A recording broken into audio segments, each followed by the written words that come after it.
জাতীয় সরকার গঠন নিয়ে ছাত্রদের পক্ষ থেকে কোনো প্রস্তাব আসেনি বলে সম্প্রতি দাবি করেন বিএনপির মহাসচিব মির্জা ফখরুল ইসলাম আলমগীর। বলেন তারা অন্য মাধ্যমে এ প্রস্তাবনা পেয়েছিলেন।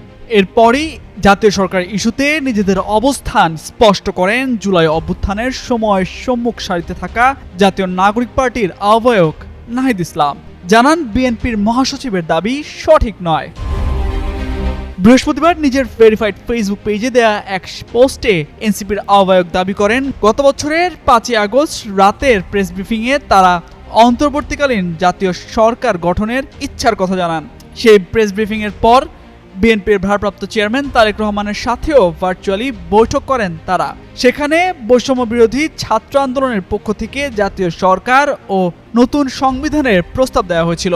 তবে তারেক রহমান এ প্রস্তাবে সম্মত হননি এবং নাগরিক সমাজের সদস্যদের দিয়ে নির্বাচনকালীন অন্তর্বর্তী সরকার গঠনের সাজেশন দেন।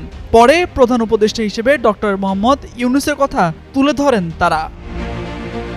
আর এটা ওইটা না, কাপড় ধোয়ার একটাই সলিউশন, চাকা অল ইন ওয়ান। সেখানে আরো লেখেন, 7ই আগস্ট ভোরে বিএনপির মহাসচিব মির্জা ফখরুল ইসলাম আলমগীরের বাসায় অন্তর্বর্তী সরকার ও উপদেষ্টা পরিষদ নিয়ে আলোচনা করা হয়। উপদেষ্টা পরিষদ শপথ নেবার আগে বিএনপির ভারপ্রাপ্ত চেয়ারম্যানের সাথে আরেকটি মিটিংয়ে প্রস্তাবিত উপদেষ্টা পরিষদের সদস্যদের নিয়ে আলোচনা পর্যালোচনা হয়। এর আগে গেল মঙ্গলবার এক গণমাধ্যমকে দেয়া সাক্ষাৎকারে মির্জা ফখরুল ইসলাম আলমগীর বলেন, জাতীয় সরকার নিয়ে বিএনপির কাছে কোনো প্রস্তাবই আসেনি।